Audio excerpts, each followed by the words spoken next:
증시 전문 프로그램 투자 불변의 법칙 필살기, 오늘도 활기차게 시작해보겠습니다. 어서 오세요.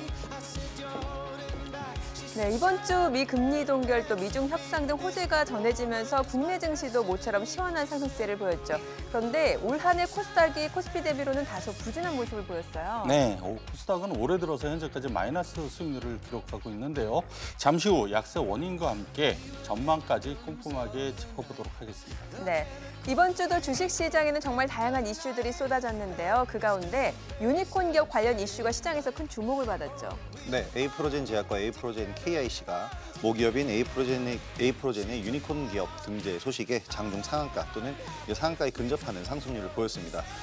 관련주들의 주가 향방이 궁금한 분들은 오늘 끝까지 함께해 주시기 바랍니다. 네, 지지부진했던 시장에 모처럼 활기가 돌면서 남은 연말에 대한 기대감이 상당합니다. 2019년을 기분 좋게 마무리할 수 있게 해줄 파이브스타만의 다음 주 핵심 종목 기대해봐도 되겠죠. 네, 연말을 더욱 훈훈하게 만들어줄 파이브스타의 핵심 종목을 준비했으니까요. 기대해 주시기 바랍니다.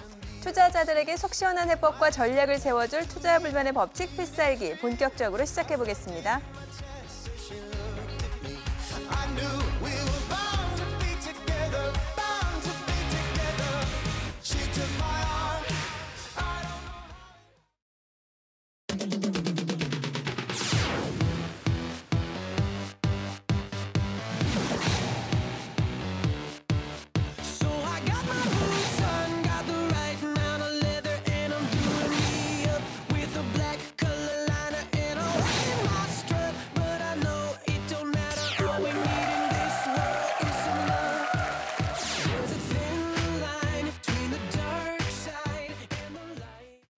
한 주간 상승과 하락을 반복하면서 변동성 장세를 이어간 국내 증시, 12월 13일 금요일 코스피 2170포인트, 코스닥 643포인트로 한 주를 마감했습니다.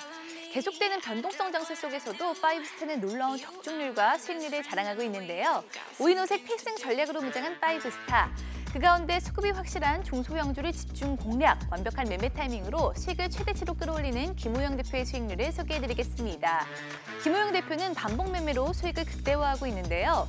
특히 SK바이오랜드를 수차례 반복 매매하면서 35%라는 놀라운 누적 수익률을 보여줬습니다. 그리고 필살기의 뉴페이스죠. 뉴스타 역시 알찬 수익을 더해가고 있는데요.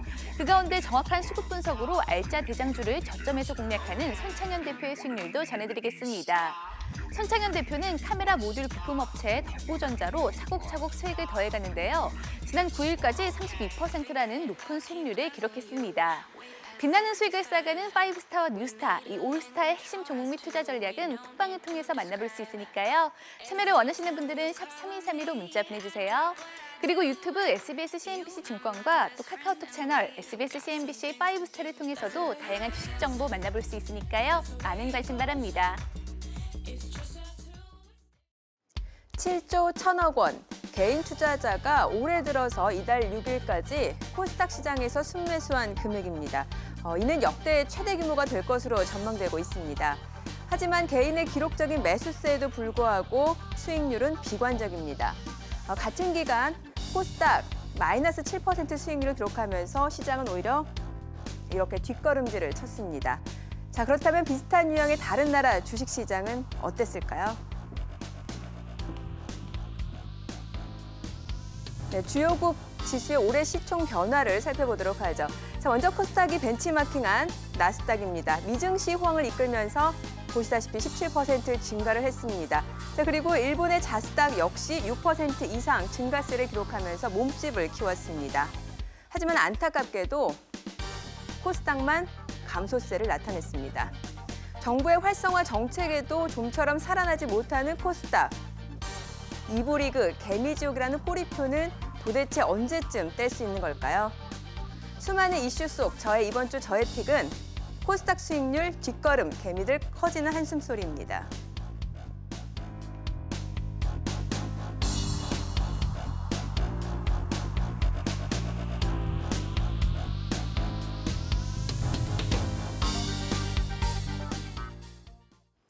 지금부터 파이브스타 두 분과 함께 올 한 해 코스닥 시장을 진단하면서 내년 전망까지 살펴보도록 하겠습니다.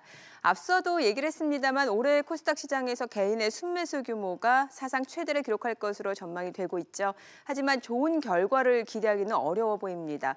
올해 코스닥 하락세가 두드러졌는데 코스피 대비 약세를 보인 주 요인은 뭐라고 볼 수 있을까요? 네. 올 들어서 어제까지 코스피가 4.7% 오른 반면에 코스닥은 5.7%가 떨어졌습니다. 이렇게 차이가 나는 가장 큰 이유는 코스피의 시총 1위인 삼성전자 그리고 2위인 SK하이닉스 때문인데요. 두 종목이 코스피 시총에서 차지한 비중이 25% 정도, 4분의 1 정도 됩니다. 근데 삼성전자가 37.7% 오르고요.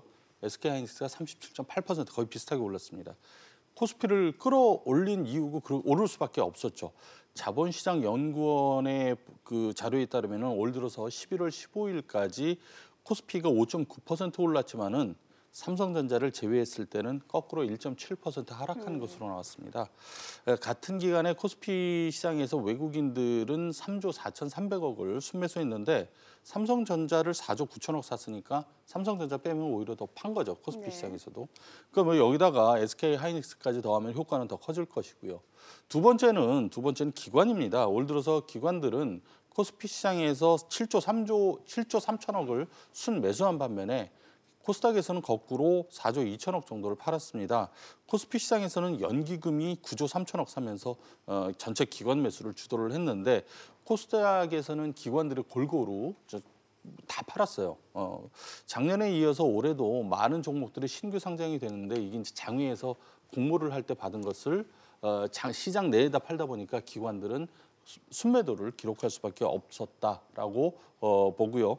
코스닥에서 자꾸 이렇게 그 새로운 종목들이 상장이 되고 그러면서 돈들이 빠져나가다 보니까 코스피 대비 부진할 수밖에 없었다라고 생각이 됩니다. 네, 정부 역시 코스닥을 살리기 위해서 적극적으로 나서고 있는데요. 작년 코스닥 활성화 대책을 발표하면서 이제 정책 기대감에 코스닥이 900선을 돌파하기도 했는데 하지만 효과가 오래가지는 못하고 오히려 좀 단계에 그쳤던 것 같아요. 네, 일단 2018년 1월 11일이었죠. 정부가 일단 기분 좋게 활성화 대책을 내놨는데 그 내용들을 잠깐 살펴본다면 코스닥 기업들에 대한 R&D 연구 개발비 있죠. 세액 공제 혜택을 주겠다. 그다음에 자금을 지원해 주겠다. 이 밖에도 코스닥 시장의 시장 여건을 갈성화시키면서 언제든지 진입 장벽을 낮추는 그러한 역할을 해줬습니다. 그중에서도 일단 코스닥 벤처 펀드라든지 연기금이 이런 기업들에 매수할 때는 거래세를 감면해주겠다. 이런 것들을 기대했는데 아쉽게도 1월 30일이었죠. 한 달도 못 돼서 932포인트 고점을 찍고 지금까지 2년 동안 하락세가 이어지고 있습니다. 특히 올해 같은 경우에는 그게 좀 안 좋은 것이 뭐가 나왔냐면요. 앞에 설명드렸던 대로 코스닥 벤처 펀드 어떻게 본다면 좀 기대를 했습니다. 근데 이 자금들이 주식시장에 직접 들어온 것이 아니라 사이드, 다시 말해서 전환사채죠. 10이라든지 그다음에 신주 인수권 부사채, 즉 BW 집중되다 보니까 그 물량이 1년 만에 어떻습니까? 물량 부담, 즉 주식 전환이 되면서 물량 부담이 나오면서 올해 코스닥 시장의 종목별 하락세가 좀 두드러지지 않았는가. 이것이 제일 큰 부담이었다. 이렇게 말씀을 드리겠습니다. 네, 사실 코스닥 시장은 이제 개인 투자자 비중이 압도적으로 높은데 거래 대금은 갈수록 증가 추세인데 오히려 수익률은 저조한 상황입니다. 개인 투자자들을 위해서라도 뭔가 코스닥이 활기를 되찾으면 좋을 것 같은데 뭔가 방법이 없는 걸까요? 참 코스닥의 가장 큰 문제는 너무 투기적이라는 겁니다. 펀더멘탈도 이게 뭐 없고 밸류에이션도 측정이 안 되죠. 미래가 예측이 안 되니까 불확실성이 너무 클 수밖에 없고 외국인과 기관 입장에서는 불확실성이 큰 것을 가장 싫어합니다. 그럴 수 있죠. 그런데 별다른 이유도 없이 투기적 매수에 의해서 갑자기 뭐 상한가 부근까지 올라갔다가 아무 이유도 없이 또 종가 무렵 또는 다음 날 다시 막 20-30% 뚝 떨어지고 지금도 상장 주식 수의 절반 이상이 그러니까 뭐 예를 들어서 상장 주식 수가 5천만 주다. 근데 하루에 2천만 주, 3천만 주 되는 주식들이 부지기수거든요. 상장 폐지 직전에 그 정리매매 들어간 것 중에서 이제 얼마 전 지난주에 제이테크놀로지가 있었어요. 하루에 690%가 오릅니다. 와, 변동폭이 어마어마하네요. 이거는 상한가 폭이 없으니까 513원짜리가 그날 4,500원이 갔다가 4,050원 갔다가 며칠 후 250원에 이제 상장 폐지가 됐는데 말도 안 되는 거죠. 이러니까 기관들하고 외국인들이 코스닥을 싫어할 수밖에 없다라고 보고요. 불확실성이 난무하고 급등락만 하다 보니까 장기 투자자들은 코스닥 시장에서 자꾸 떠나게 됩니다. 그나마 남아있는 외국인들이라고 해봤자 뭐 AI로 단기 매매하는 그런 외국인들밖에 없고요. 코스닥이 활기를 찾으려면은 아무래도 기관하고 외국인들을 다시 좀 끌어들여야 하는데 그러기 위해서는 실적도 좀 좋고 그래서 미래 예측도 가능하고 이런 기업들, 탄탄한 기업들이 많아야 되는데 근데 지금 정부가 하는 게 어떻습니까? 무슨 테슬라 상장이니 무슨 뭐 기술 특례 상장이니 해서 자꾸 없는 지금 실적은 안 좋은데 앞으로 좋아질 거다. 그래서 자꾸 상장을 시키잖아요. 네네. 이게 어떻게 보면은 투기꾼들 입맛에 딱 맞는 밥상을 차려주는 거다. 이거죠. 지금 당장 안 좋은데 앞으로 좋아질 수도 있지만 안 좋아질 수도 그건 모르는 거 아닙니까? 네네. 근데 이 미래만 보는 개인 투자자 입장에서는 뭐 좋다, 앞으로 좋아질 거다 그러니까 막 들어와서 실제로 근데 좋아지질 않으니까 훅 꺼져버리고 정부가 자꾸 이제 코스닥 시장 활성화시킨다고 뭐 아까도 이상원 대표도 얘기했지만은 뭐 코스닥 벤처펀드 만들어서 시비 잔뜩 찍어내가지고 그게 또 물량 부담으로 들어오고 말도 안 되는 주식 자꾸 상장을 시키고 그러면서 심지어 퇴출이 돼야 되는데 그 요건도 완화해서 퇴출 안 시키잖아요. 지금 이런 것들 코스닥을 살리는 게 아니라 오히려 죽이는 정책이다 저는 생각을 하고요. 투기판으로 전락시키는 그런 정책입니다. 벤처기업들의 자금 조달 창구로 코스닥을 쓰는 건 좋지만은 그쪽만 본다면은 코스닥에 투자하는 우리 개인 투자자들은 멍들 수밖에 없고 굉장히 그 손해가 커질 수밖에 없다는 거 이거 좀 생각을 좀 해주셔야 되겠습니다. 네, 코스닥 시장 약세 속에 시가총액 순위에도 많은 변동이 있었습니다. 1년 사이 어떤 변화가 있었는지 확인해 보도록 하죠. 네, 보시면 올해 특히 이제 바이오주가 널뛰기 장세를 보이면서 순위 밖으로 많이 밀려났네요. 네, 맞습니다. 일단 시가총액 넘버 2죠. 신라젠이 지금 현재 이 시가총액 22위로 지금 밀려나 있는 상황인데요. 예. 올해 좀 안 좋은 소식이 전해졌습니다. 지난 8월 2일이었죠. 신라젠이 미국의 데이터 모니터링 위원회에서 팩 400에 대해서 임상 3단 중단 권고를 내렸습니다. 예, 그러면서 주가가 연일 급락을 하면서 현재는 뭐 시총 22위로 밀리는 그런 모습이 나타났고요. 그래도 눈에 띄는 것은 지금 현재 시가총액 2위인 HLB를 볼 수가 있는데 정말 이 주식은 한마디로 천당과 지옥을 이번 연도에 오고 간 주식이다 하고 볼 수가 있겠습니다. 그 이유는 바로 지난 6월 달이었죠.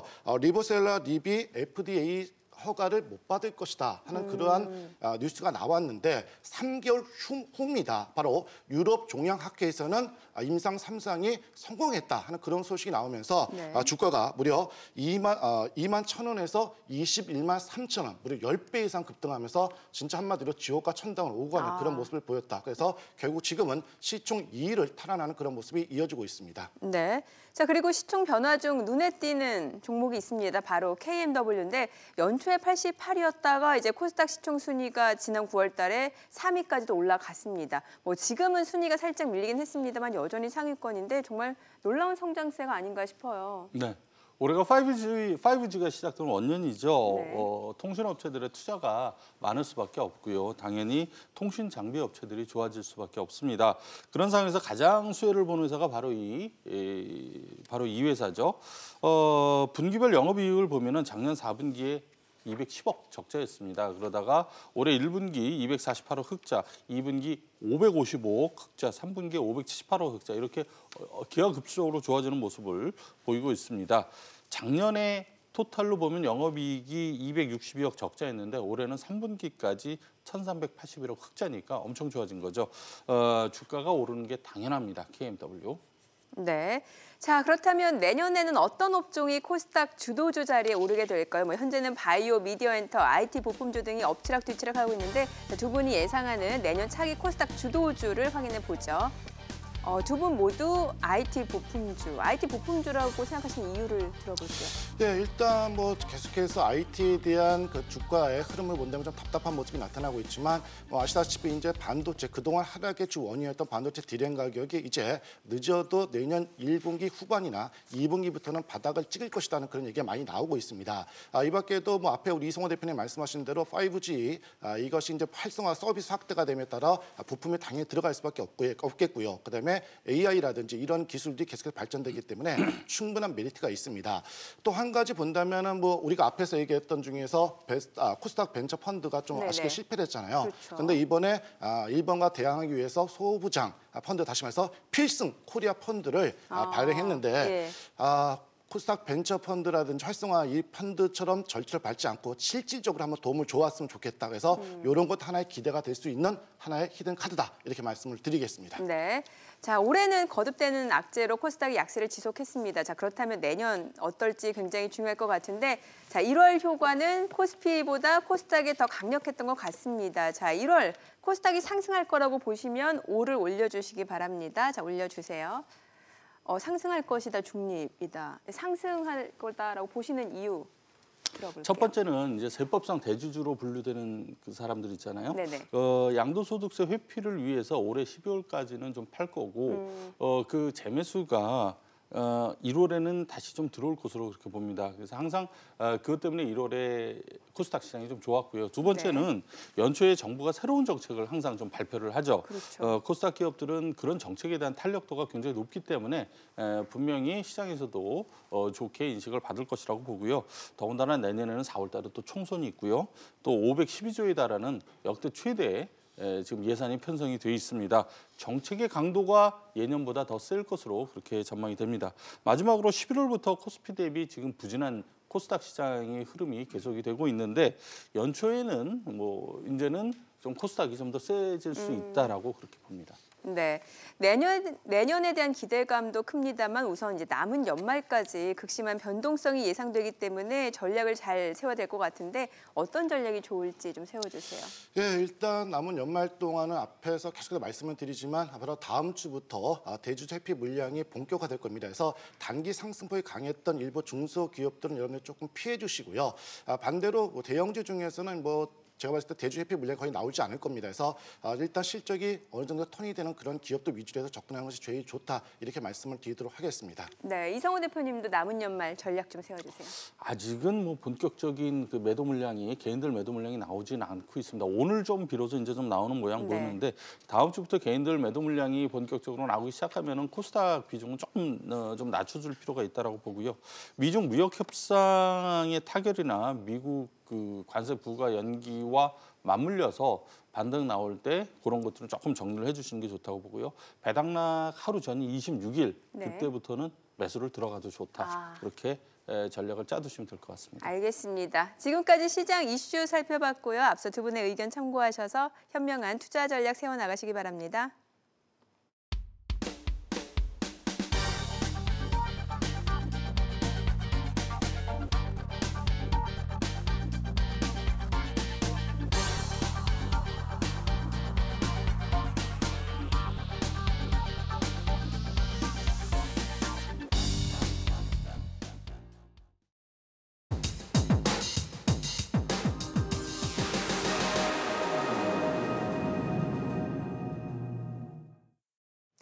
궁금하지만 누구도 알려주지 않는 주식 이야기 무엇이든 물어보세요.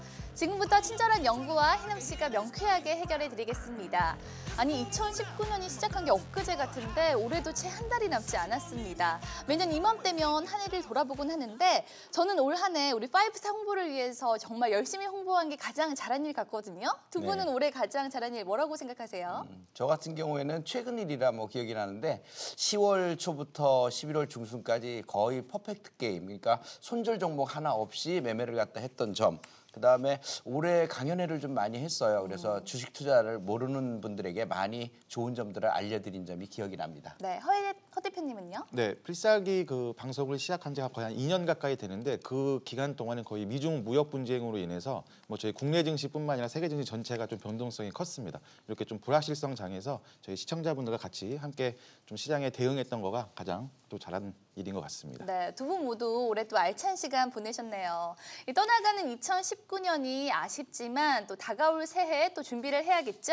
이보다 더 친절할 순 없다. 이 파이브스타 두 분과 함께 올해보다 더 나은 내년을 위한 성공 투자를 위한 깨알 팁 탈탈 털어볼까 합니다. 먼저 오늘의 주식 궁금증부터 만나볼까요? 웰컴 2020 내년을 빛낼 유망 업종은입니다. 매년 연말이 되면 이 내년 전망에 대한 기사들이 또 쏟아지곤 하는데요. 그래서 준비를 했습니다. 이 코너 속의 코너, 주요 증권사에서 뽑은 유망 업종을 토대로 업종별 기상도를 준비를 해봤는데요. 김영구 대표님이 콜 한번 해주시죠. 네, 하현정 캐스터 증시예보 전해주시죠. 네, 깜짝 기상캐스터 하현정입니다. 2020년 주식시장이 좀 더 뜨거워지길 기대하면서 업종별 기상도 전해드리겠습니다. 먼저 반도체 업종 쾌청하겠습니다. 서브용 디램 수요 회복과 또 5G 투자 확대 등 호재가 잇따르면서 따스한 햇살이 가득할 것으로 보입니다. 미디어 엔터 업종도 온라인 동영상 서비스 활성화로 맑은 날씨 예상됩니다. 반면 석유화학은 전망이 다소 어두운데요. 이 친환경 차량 확대로 장기적 수요 감소 기조가 예상이 되면서 먹구름이 잔뜩 끼어있는 상태입니다. 보험업 역시 저금리 또 당국 규제에 시달리면서 흐린 날씨가 예상, 소나기에 대비하셔야 할 것 같습니다. 지금까지 업종별 기상도 전해드렸습니다. 네, 저희 증시 예보 어땠나요? 사이다처럼 시원했습니다. 네, 잘 정리해 주셨어요. 네. 네, 업종별 비교 대조를 아주 확실하게 정말 깔끔하게 잘 해주셨습니다. 네, 그럼 지금부터 주요 증권사가 전망한 내년도 유망 업종 하나씩 살펴보면서 이야기 이어가 보도록 하겠습니다. 네, 전망이 아주 말다 못해 눈이 부신 업종이 있는데요. 눈부셔.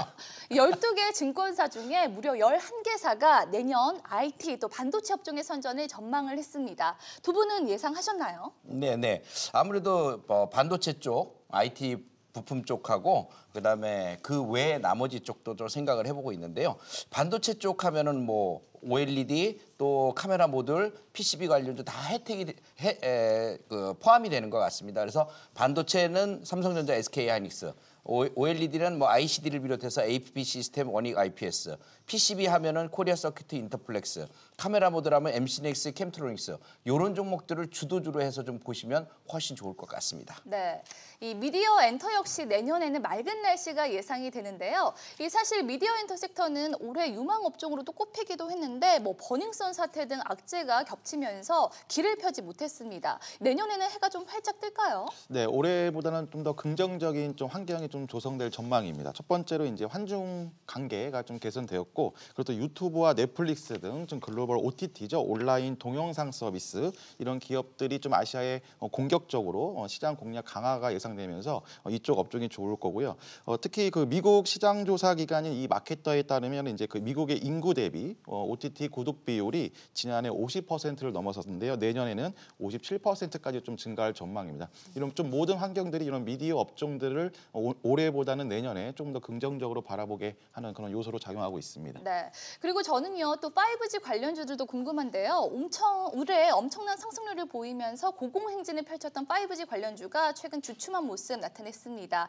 내년에는 다시 시원한 상승세 예상해 볼 수가 있을까요? 네, 내년에 갈 수는 있는데 흐름이 조금 다르긴 합니다.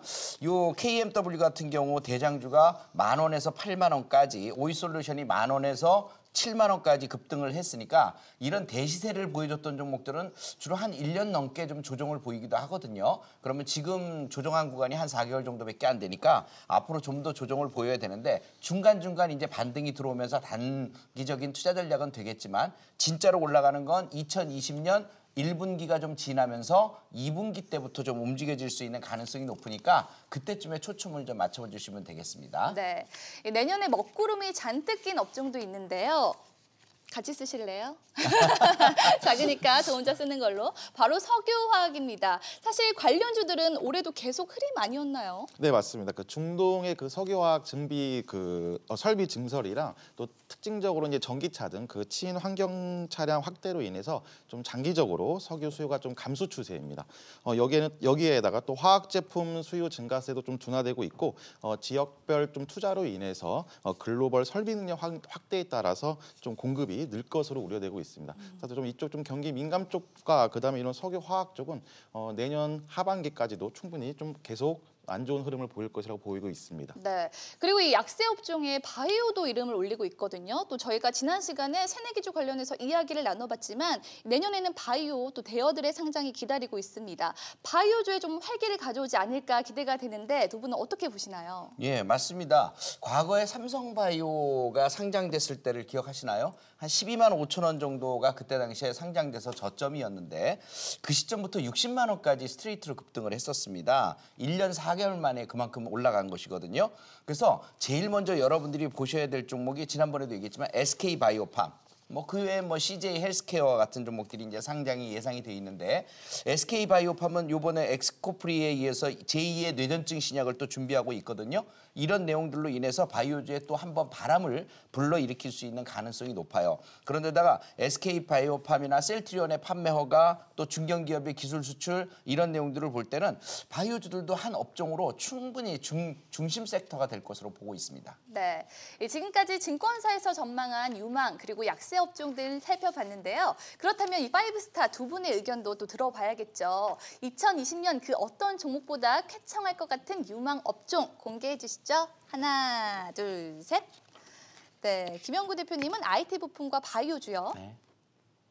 이 IT 부품 바이오주 두 가지 섹터를 우리가 좀 신경을 많이 써봐야 될 것 같은데요. 네. 아까도 얘기했던 SK바이오팜, CJ 헬스케어도 한 축으로 잡고 앞으로 바이오주들 중에서 중요한 종목들 이제 삼성바이오가 족쇄가 좀 풀릴 겁니다. 내년에는 그 대여급 바이오주들하고 이제 얼마 전에 알테오젠이 1조 6천억 원의 기술 수출을 했어요. 이런 기업들이 많이 탄생을 하면서 신약 개발 업체들부터 시작을 해서 많이 움직일 겁니다. 또 IT 부품 관련주들은 삼성전자의 반도체 디램 가격 회복과 또 13조 원의 투자 이런 걸로 인해서 투자 증설에 따른 IT 부품 관련주들의 상승 이런 것들을 예측해 볼 수 있겠습니다. 네, 허남 대표는 반도체 들어주셨네요. 네, 역시 말씀 주신 것처럼 국내 증시가 움직이려면 반도체 그리고 또 제약바이오 큰 두 축이 움직여야 되겠습니다. 특히 이제 반도체 같은 경우에는 이제 3분기 삼성전자 그리고 또 SK 하이닉스 실적 발표 계기로 인해서 좀 업종 주가가 좀 바닥에 통과했다는 그런 좀 의견이 더 주도적이고 특히 디램 가격 주도하는 서버와 그리고 데이터 센터 시장이 좀 내년 업황에 회복이 기대되고 있습니다. 삼성전자 이제 후발업체 간의 이익률 격차도 좀 벌어지면서 삼성전자의 시장 점유율도 더욱더 강화될 전망입니다. 네, 지금까지 내년 유망 업종 점검해보는 시간 가져봤는데요. 주식에 대한 모든 궁금증 파이브스타 무료 톡방에 남겨주시면 됩니다. 참여 원하시는 분들은 어떻게 하면 되죠? 네, 샵 3232로 문자 보내주시면 참여 안내 도와드리겠습니다. 그리고요. 네, 유튜브 SBS CNBC 증권 필살기에 댓글 남겨주시면 또 친절하게 저희가 해결해드리도록 하겠습니다. 네, 많이 남겨주세요. 그리고 저는 곧이어 종목 투자 별점으로 다시 인사드릴 테니까요. 채널 고정해주시고요. 친절한 영구와 해남 씨, 파이브스타 두 분과 함께 내일 더 부자 되세요. 네, 영구와 해남 씨 두 분의 친절한 투자법 잘 만나봤고요. 계속해서 한 주간 주식시장을 뜨겁게 달군 핫 종목을 파이브스타 김호영 대표와 집중 분석 또 별점으로 투자 의견까지 깔끔하게 정리해드리겠습니다. 대표님 준비되셨죠? 네, 대응 전략까지 꼼꼼하게 전해드리도록 하겠습니다. 네, 그럼 첫 번째 종목 만나보도록 하죠. 바로 에이프로젠 그룹주입니다. 이번 주 에이프로젠의 유니콘 기업 등재 소식에 그룹주가 급등세를 또 연출을 했는데요. 최근 이렇게 유니콘 기업 이슈가 시장에 상당한 영향을 주고 있습니다. 먼저 유니콘 기업에 관해서 좀 설명해 주시면 좋을 것 같아요.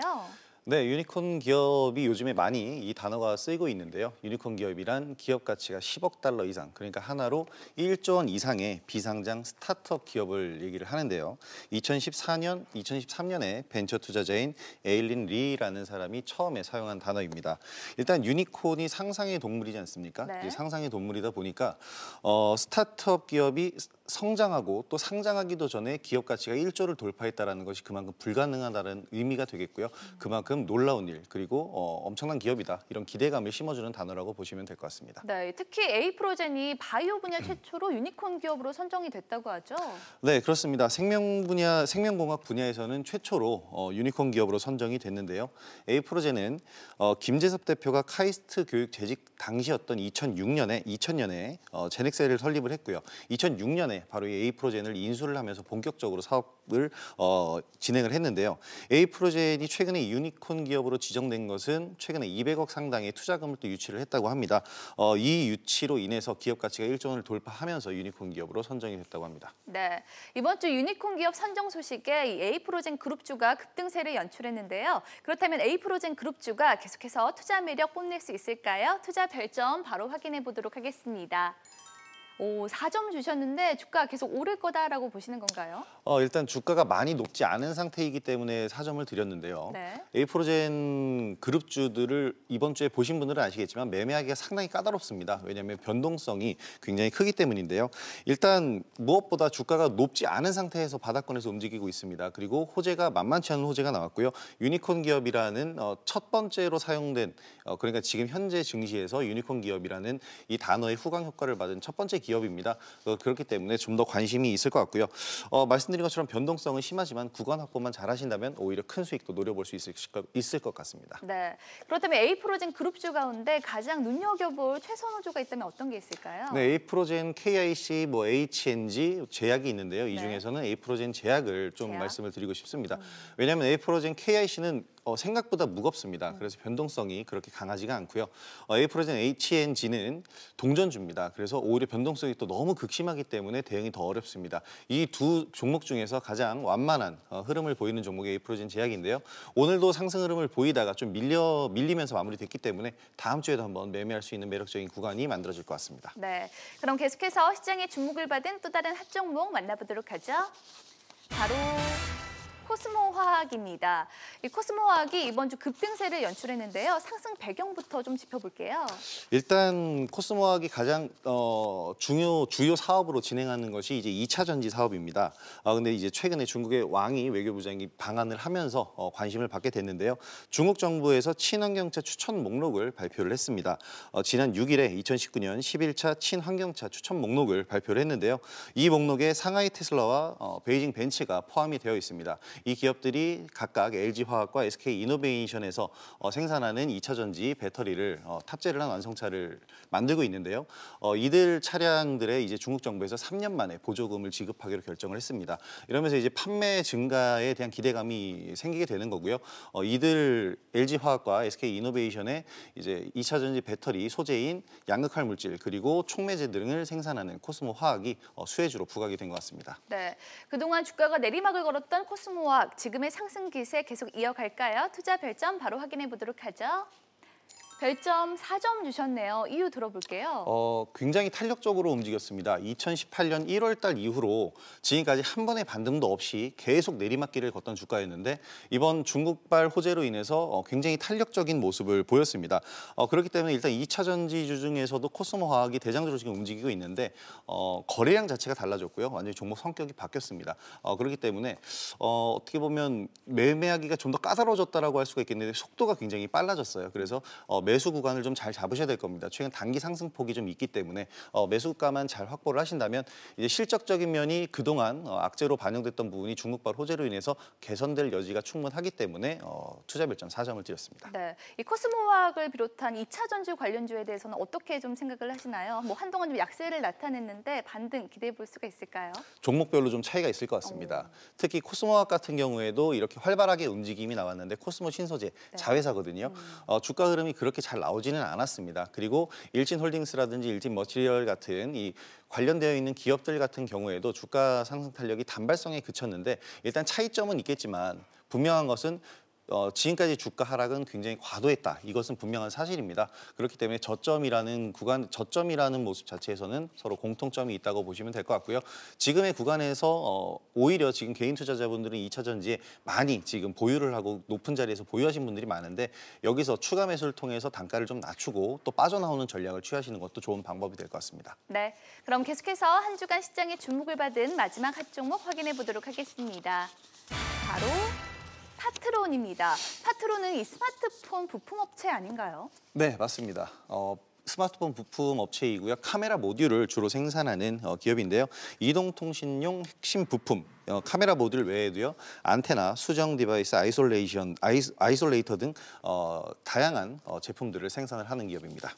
네, 이 최근 회복세를 보여준 파트론 다시 새로운 전성기를 맞이할 수 있을까요? 투자 별점 확인해 보도록 하겠습니다.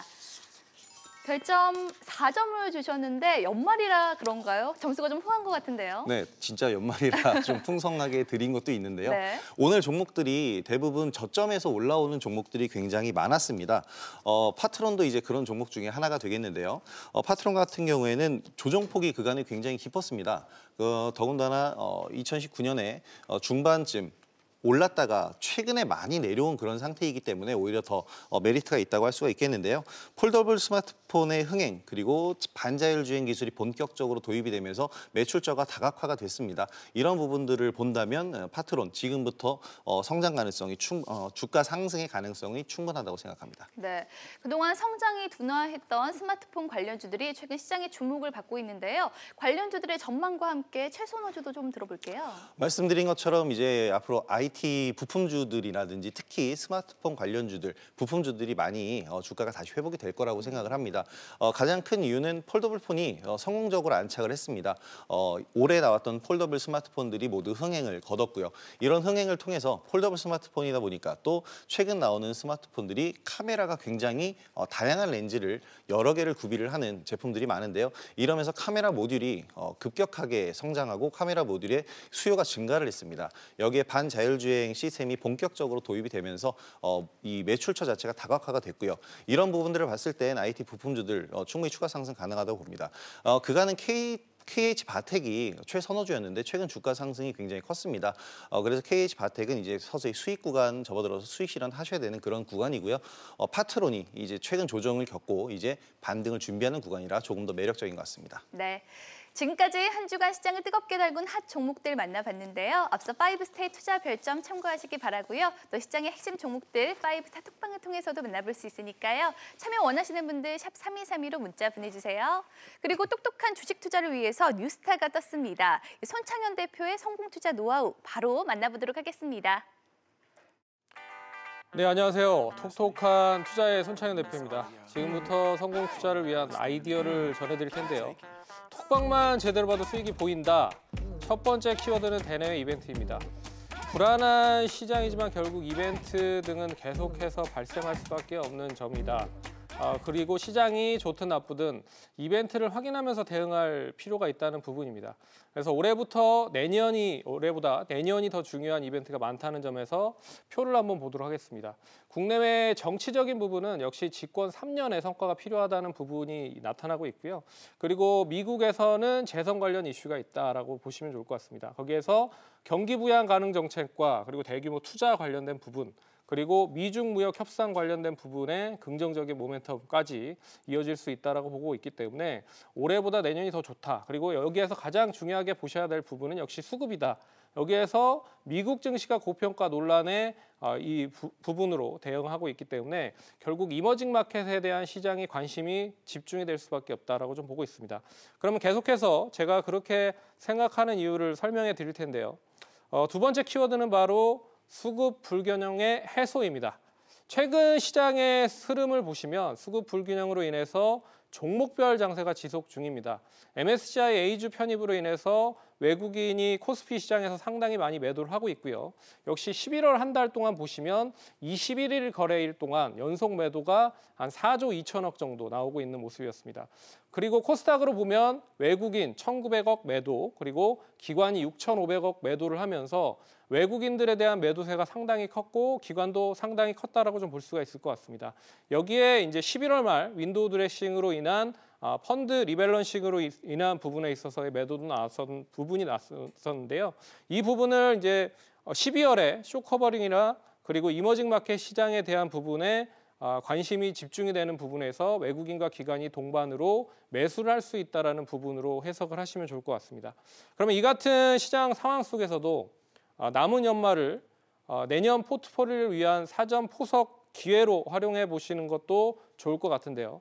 계속해서 이번 주 톡방에서 뽑은 마지막 투자 키워드는 세 번째, 20년 상승 기대할 업종을 이러한 부분으로 이야기를 해보도록 하겠습니다. 그러면 신년 1월 효과에 대한 기대감이 시장에서 계속 반영이 될 가능성이 높은데요. 시장에 상관없이 산업적인 이벤트를 보유하고 있는 업종을 관심 있게 보실 필요가 있다. 특히 전방 산업 관련된 부분에서 투자가 본격화된다는 부분을 보셔야 될 것 같습니다. 반도체 쪽엔 삼성전자와 SK하이닉스 메모리와 비메모리 쪽, 특히 비메모리 쪽에 대한 부분에서의 투자 설비가 상당히 많이 진행이 될 것이고요. OLED 쪽도 역시 삼성 디스플레이와 그리고 LG 디스플레이의 투자가 본격화될 거다라고 보고 있습니다. 여기에 스마트폰, 바이오, 2차 전지, SOC까지 상당히 다양한 그런 설비가 이어지고 있기 때문에 그런 부분을 기대하는 부분에서 더 자세한 종목은 무료 카톡방에서 공개를 하니 많이들 찾아와 주시기 바라겠습니다. 2019년 마무리 잘하시고 내년에도 저와 함께 수익의 즐거움 누리시길 바라고요. 톡톡한 투자와 함께 언제나 똑똑한 투자하시기 바라겠습니다. You miss me? I miss all of y'all. All y'all girls standing together like that. I can't take it.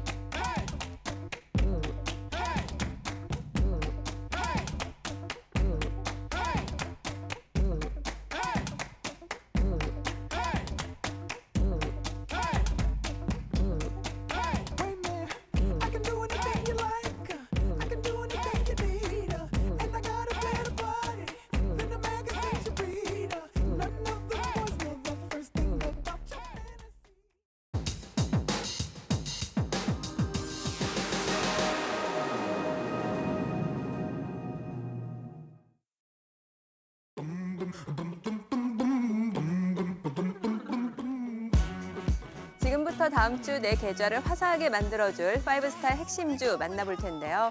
만나보기에 앞서서 다음 주 시장에 대해서 먼저 이야기 나눠보도록 하죠. 그동안 증시를 억눌러 온 미중 무역 분쟁 리스크가 이제 완화되면서 이번 주 국내 증시가 상승세를 보였죠. 다음 주도 계속해서 상승 흐름을 이어갈 수 있을까요? 이번 주는 일단 코스피 시장에서 외국인 매도가 일단락됐다는 데 따른 안도감, 그리고 3주 연속 하락에 따른 반발 매수가 유입되면서 반등이 좀 강하게 나왔죠. 그러나 일단 코스피 기준으로 2170선 터치하면서 이번 주 마감을 했기 때문에 이번 주 같은 반등을 다음 주에 기대하기는 좀 어렵다라고 생각이 되고요. 어쨌든 지금 가장 중요한 변수는 미중 무역 협상이죠. 지금 외신 보도에서는 미국과 중국 간의 그 트럼프가 협상에 대해서 트럼프가 서명을 했다라는 얘기가 나오고 있는데 공식적인 발표는 아직 나온 건 아닙니다. 그리고 아마 오늘 밤이 될 것 같아요. 오늘 밤이나 내일 새벽쯤에 공식적 발표가 나오면서 어떤 협상이 어떻게 됐는지도 같이 나올 것 같은데 아직 지금 서명만 했다는 것만 나오고 어떻게 되는 건 모르기 때문에 이걸 좀 봐야 다음 주 전망을 좀 제대로 할 것 같습니다.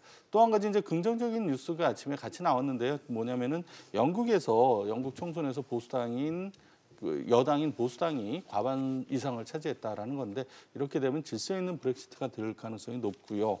이걸로 인해서 중요한 것은 파운드가 강세를 보이고 달러가 약세를 보였다는 거죠. 오늘 원화도 굉장히 강세를 보였는데 환율이 우리는 떨어진 거죠. 강세 보니까.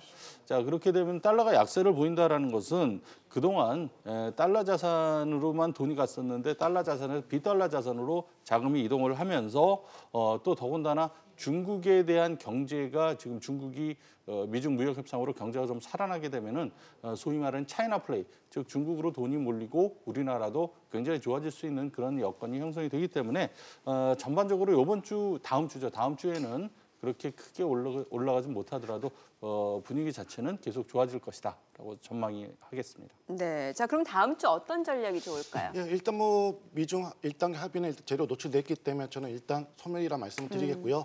거래소 시장이 이번 주까지 6일 연속 강세를 보였습니다. 다음 주는 여러분들 좀 확인해야 될 것이 뭐가 있냐면 미국의 마이크론에 대한 실적을 일단 확인해야 되고요. 유럽과 중국의 금리 결정이 있습니다. 이거 역시 일단 여러분 좀 체크해야 됩니다. 그리고 뭐니 해도 계속해서 말씀을 드리지만 다음 주 어쨌든 대주주 회피 물량이 일부 개별 종목 위주로 많이 나오기 때문에 다음 주는 숲보다는 나무에 집중하자 이렇게 말씀을 드리겠습니다. 김호영 대표도 다음 주 대응책 좀 세워주세요. 이번 주에도 많은 반등이 나오기는 나왔습니다만은 주말에 미중 무역 협상에 대한 1차 합의 서명이 공식적으로 만약에 발표가 되면 다음 주 분위기가 또 좋아질 수가 있기 때문에 지금 구간에서는 지금까지 매수했던 종목들에 대한 현금화 전략이 필요합니다.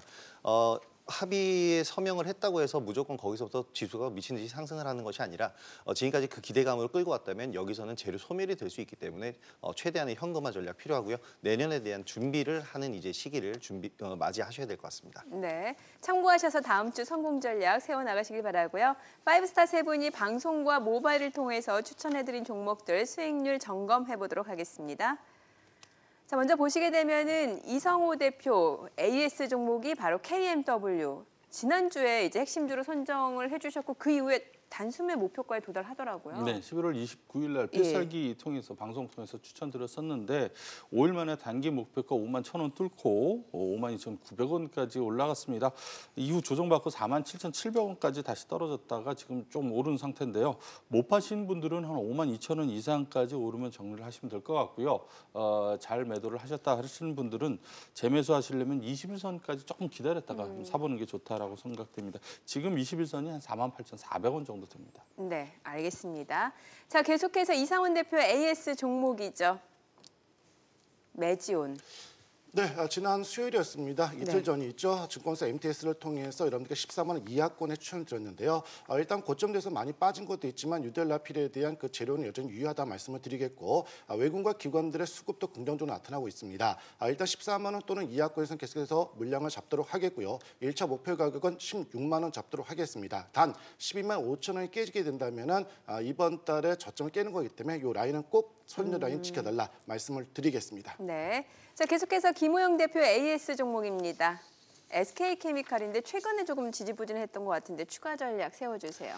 네, 일단 조정 구간이 길어지고 있습니다. 횡보를 하고 있는 모습이고요. 일단 고점을 찍고 나서 조정 구간이 나오면서 매수 기회를 잘 줬다고 생각을 합니다. 어차피 내년을 준비하는 종목이다라고 하면서 말씀을 드린 종목이기 때문에 좀 더 여유를 가지고 보유를 하시면 될 것 같고요. 매수가에서 큰 오차 범위가 지금 현재 없는 상태입니다. 주가적으로는. 따라서 목표가는 단기 목표가 7만 원 선까지 좀 잡아보시고요. 하락시 손절가 58,000원 대응을 해주시면 되겠습니다. 네. 자, 이제 다음 주 내 계좌를 훈훈하게 만들어줄 종목을 만나볼 차례인데요. 첫 번째 주인공 확인해 볼까요? 이성호 대표 사막 컨덴서. 네, 전자산업의 쌀이라고 하는 MLCC 업황 회복 기대감입니다. 중화권 5G 스마트폰 출하량이 늘어나고 신형 아이폰도 생각보다 굉장히 잘 팔리면서 MLCC 수요가 증가를 하고 있는데 5G 스마트폰 같은 경우에는 4G보다 4G 스마트폰보다 MLCC 탑재량이 20에서 30% 정도 더 많다고 합니다. 그만큼 판매가 늘어날 수 있다는 거고요. 최근 대만의 야게오를 비롯해서 대만의 MLCC 업체들이 이 제품 리드 타임, 즉 인도 기간, 그러니까 주문을 받아서 주는 데까지의 시간이 굉장히 길어지고 있다. 그만큼 수급이 타이트하다라는 건데요. 보통 4주에서 6주 정도인데 지금 3개월까지 길어지고 있다고 합니다. 주문하고 오래 기다려야 받을 수 있다는 거고 재고 감소도 생각보다 지금 빠르게 이루어지고 있다라고 합니다. 중국의 그 로컬 MLCC 업체들, 대만 말고 중국 MLCC 업체들이 11월 말에서 12월 초에 이 MLCC 가격을 인상했다라는 그런 보도가 나왔었는데 한국 업체들도 가격을 인상을 했고 앞으로 한 5에서 10% 정도 추가 인상할 것이다라는 그런 보도가 같이 나왔습니다. 춘절이 이제 올해는 좀 빠르잖아요. 1월 달이라서 춘절 이전에 노동력 부재로 공급이 좀 제한적일 수 있기 때문에 좀 일종의 그 사재기가 좀 일어나는 현상이다라고 보는데 뭐 그렇게 된다면 가격 상승이 일시적일 수는 있겠지만은 내년 상반기에 아이폰 SE2하고요. 또 글로벌 5G 스마트폰이 본격적으로 출하가 되기 시작하면은 글로벌 스마트폰 수요가 개선이 될 거고 이에 따라 MLCC가 늘어날 겁니다. 그래서 수급이 타이트해질 거고요. 경쟁사인 대만의 야기오가 8월 말 저점 대비 지금 88% 올랐는데 사마콘덴서는 33%밖에 못 올랐습니다. 그래서 추가 상승 가능하고요. 매수가는 1차가 48,000원에서 48,500원, 2차는 47,500원에서 48,000원 분할 매수하시고요. 목표가는 단기 55,000원, 중기 65,000원까지 보겠습니다. 손절가는 46,000원 제시하겠습니다. 알겠습니다. 자, 계속해서 이상원 대표의 다음 주에 핵심 종목도 만나보죠. ABL 바이오요. 네, 하나케미칼의 바이오 사업부의 핵심 인력들이 설립한 회사인데요. 동사 같은 경우는 이중항체 기술은 전 세계적으로 거의 독보적인 그러한 기술을 가지고 있다. 이렇게 여러분들이 보시면 되겠습니다. 이러한 기술을 바탕으로 해서 면역 항암제라든지 표적 항암제 그리고 퇴행성 질환 치료제 등을 개발하고 있는데요. 이미 5건에 대한 기술 계약 이전은 이미 넘어갔습니다. 그리고 요즘 들어서는 추가적으로죠. 파킨슨병 치료제 물질이 글로벌 제약사와 지금 조인을 하고 있다는 그런 소식들이 전해지고 있기 때문에 충분한 재료가 있다 이렇게 말씀을 드리겠습니다. 또한 기술적으로 보더라도 장기간 바닥을 다진 이후에 이제 바닥에서 조금 꿈틀거리면서 움직이고 있는데요. 일단 이러한 종목들은 주가 메리트가 충분히 성립되고 있다는 점과 외국인과 기관들의 수급 역시 바닥권에서 모으고 있기 때문에 여러분들이 충분히 접근할 수 있는 종목이다 이렇게 말씀을 드리겠습니다. 너무 단기적으로 보기보다는 뭐 연말과 내년까지 조금 상반까지 봐도 무리가 없는데 일단 매수 가격은 19,500원에 매수하도록 하겠고요. 1차 목표는 23,500원 그리고 손절 가격은 17,500원 잡도록 하겠습니다. 네, 자 마지막으로 김호영 대표의 라이징 스타까지 만나보도록 하죠. 오이솔루션이요. 네, 지난주 이성호 대표님이 추천하신 KMW와 이제 궤를 같이 하는 종목이 되겠는데요. 광송수신 모듈 전문 생산업체입니다. 초고속 광통신망에 쓰이는 이제 핵심 부품이죠. 광트랜시버를 생산하고 판매하는 그런 기업입니다. 일단 저비용 고효율 네트워크 구축을 가능하게 하는 스마트 트랜시버를 세계 최초로 개발을 했고요. 그리고 삼성전자를 통해서 미국과 일본 시장에 진출을 하면서 성장성을 또 확보를 하고 있습니다. 일단 가장 중요한 것은 포지용 광 커넥터 대비 3배에서 5배 정도 고가인 5G용 광 커넥터 단가로 인해서 2020년 사상 최대 매출이 이제 기대가 되고 있다. 이런 얘기가 나오면서 내년 실적에 대한 기대감이 있고요.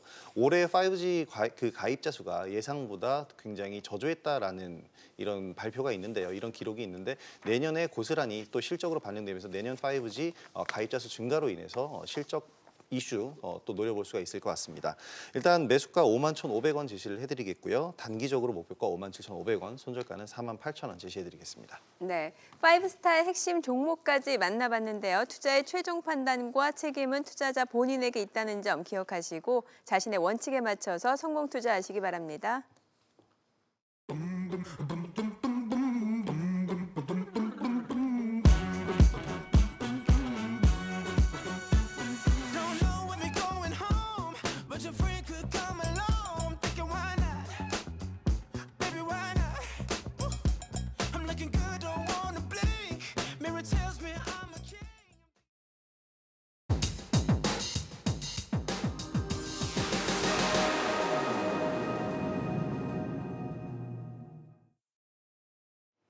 인공지능 로봇이 나만을 위해 맞춤 투자를 해준다면 어떨까? 이제 더는 상상 속의 일이 아닙니다.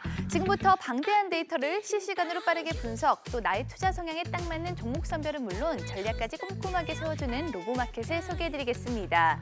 로보마켓은 극심한 변동성 장세에 더 강한 모습을 보여주고 있는데요. 빠른 이슈 탐색으로 시장의 핫 종목을 발빠르게 매매하는 공격 투자용 로봇의 수익률 전해드리겠습니다. 먼저 반도체 장비 업체죠. 테스로 9.5%의 수익률을 보여줬고요. 또 생활 가전업체 위닉스로 6.5%, 동우나나텍 당일 매매로 6% 이상의 수익률을 기록, 또 나스미디어로 5% 이상의 수익률을 보여줬습니다. 빅데이터 인공지능을 기반으로 종목 선별 및 투자 정보를 똑소리나게 제공하는 로보마켓. 이 로보마켓의 자세한 전략이 궁금한 분들은 026938-2071번으로 문의해 주시기 바랍니다. 올 한 해 녹록지 않은 시장 상황 속에서 투자의 재미를 누리지 못한 분들 많으실 텐데요. 그렇다고 남은 연말 무리하게 투자에 나서기보다는 다가올 새해를 준비하면서 자신의 투자 전략을 재정비해 보시는 건 어떨까요? 저희는 다음 시간 더 알찬 소식으로 돌아오겠습니다. 그리고 대표님. 주식 아는 만큼 보이고 보이는 만큼 수익 난다. 투자 불변의 법칙 필살기는 계속됩니다. We were only 11, but acting like grown-ups like we are in the present. Drinking from plastic cups, singing love is forever.